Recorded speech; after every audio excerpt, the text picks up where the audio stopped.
मेरा नाम हर्बलिस्ट अली सुलेमान है। बहुत से लड़के और लड़कियों ने मुझसे डार्क कम्प्लेक्शन के बारे में सवाल किए हैं कि रंग गोरा करने के लिए हमें कुछ बताएं।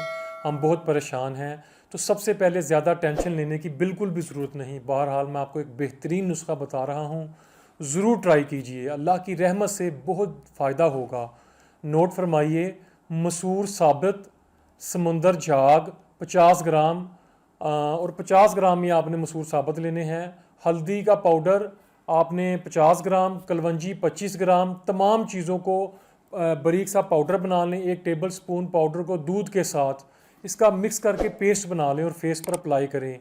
30 मिनट के बाद गीले हाथों से फेस को हल्का हल्का सा रगड़ें और 15 मिनट के बाद फेस को वॉश करें। इंशाल्लाह ताला बहुत फ़ायदा होगा।